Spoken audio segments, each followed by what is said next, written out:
आज लोकसभा में प्रश्नकाल को विपक्ष के द्वारा चलने नहीं दिया गया। समूचा विपक्ष और विशेषकर कांग्रेस पार्टी के इस प्रयास की मैं घोर निंदा करता हूं। अरुणाचल में 8 की देर रात और 9 की सुबह घटी घटनाओं का हवाला देते हुए विपक्ष ने बहुमूल्य प्रश्नकाल को स्थगित करवा दिया। इसका कोई औचित्य इसलिए नहीं था कि पार्लियामेंट्री अफेयर्स मिनिस्टर ने स्पष्टता से कह दिया था कि 12 बजे इस देश के रक्षा मंत्री श्री राजनाथ सिंह जी इस विषय पर सदन के सामने अपना बयान रखेंगे। जब बयान रखने की बात कर ही दी तो इसका कोई औचित्य नहीं था। मुझे भी थोड़ा आश्चर्य लगा। फिर मैंने प्रश्नकाल के सूची को देखा तो 5 नंबर का प्रश्न देखकर मैं इनकी चिंता समझ गया। 5 नंबर के प्रश्न है राजीव गांधी फाउंडेशन के FCRA रजिस्ट्रेशन को रद्द करने के बारे में। अब उन्हीं के कांग्रेस के ही सदस्य के द्वारा ये प्रश्न पूछा गया और जवाब में बहुत स्पष्ट था।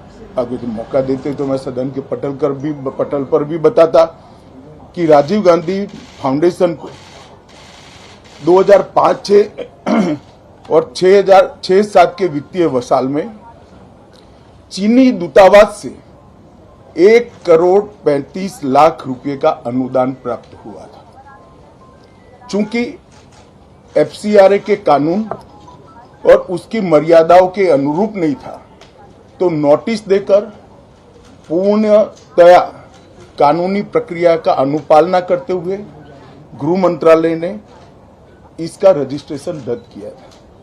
फाउंडेशन ने अपना रजिस्ट्रेशन सामाजिक कार्यों के लिए करवाया है और ये जो राशि चीनी दूतावास से मिली इसका उपयोग भारत चीन संबंधों के विकास पर शोध करने के लिए ये पैसा दिया गया है। अब मैं कांग्रेस पार्टी को पूछना चाहता हूं कि इन्होंने शोध तो जरूर किया होगा। क्या उनकी शोध में 1962 में जो हजारों हेक्टेयर भूमि भारत की चीन ने हड़प ली वो शामिल था क्या? और शोध इस पर किया तो रिपोर्ट क्या आई है? नेहरू जी के प्रेम के कारण सुरक्षा परिषद में भारत की स्थायी सदस्यता बलि चढ़ गई।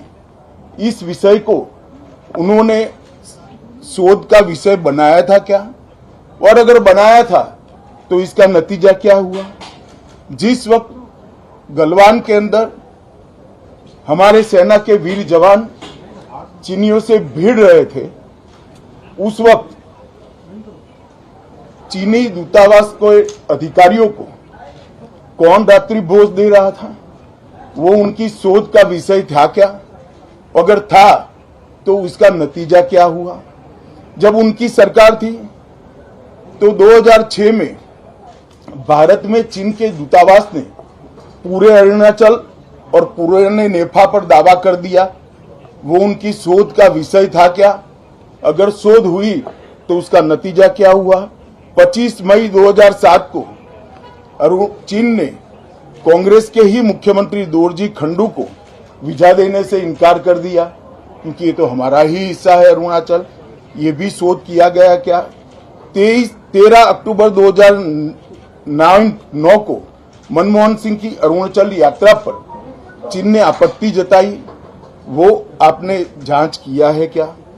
और 2010 में चीन ने जम्मू कश्मीर के लोगों को ट्रिपल वीजा जारी करने की प्रथा शुरू की, ये भी क्या आपका शोध का विषय था? 2011 में कांग्रेस सरकार ने चीन की धमकी के बाद हमारे रोड और वाइटल बॉर्डर इंफ्रास्ट्रक्चर्स का निर्माण डैम चौक में रोक दिया। ये क्यों रोका गया इसकी भी शोध की है। मैं कांग्रेस पार्टी को पूछना चाहता हूं, ये दोगला रवैया जनता के सामने नहीं चलता है। जनता सब देख रही है। आपके परिवार द्वारा चलाया गया फाउंडेशन उसका FCRA रजिस्ट्रेशन चीन की दूतावास से मिले हुए अनुदान से समाप्त हुआ है। आपके ही समय में हजारों किलोमीटर भूमि अवैध रूप से हमसे हड़प ली गई है। आपके ही समय में हमें मिली हुई सुरक्षा परिषद की सदस्यता आपने निजी संबंधों को बनाने के लिए चीन की भेंट कर दी है। ये सारी जनता इस सभी विषयों को जानती है। मैं इतना स्पष्ट कहना चाहता हूं कि भारतीय जनता पार्टी की सरकार है, नरेंद्र मोदी इसके प्रधानमंत्री है, और जब तक भारतीय जनता पार्टी की मोदी सरकार चल रही है, 1 इंच जमीन पर भी कोई कब्जा नहीं कर सकता। कल अपने सेना के जवानों ने जो 8 की देर रात को और 9 की सुबह को जो वीरता दिखाई है, मैं इसकी भूरी भूरी प्रशंसा करता हूं। इन्होंने घुसे हुए सभी लोगों को कुछ ही घंटों में वापस खदेड़ दिया और हमारी भूमि का रक्षण किया है। राजीव गांधी फाउंडेशन के FCRA लाइसेंस रद्द होने का एक दूसरा भी कारण था। इस्लामिक रिसर्च फाउंडेशन की, जिसका प्रणेता जाकिर नायक है, जाकिर नायक को पूरा देश जानता है, उनसे भी 7 जुलाई 2011 को 50 लाख रुपया राजीव गांधी फाउंडेशन ने प्राप्त किया था। मैं पूछना चाहता हूं, राजीव गांधी फाउंडेशन के कर्ता धर्ता जो कांग्रेस की फैमिली पार्टी है, उसी के सदस्य हैं, तो आपको ये पैसा जाकिर नाइक ने किस मकसद के लिए दिया था, इसकी भी स्पष्टता देश की जनता के सामने होनी चाहिए। धन्यवाद।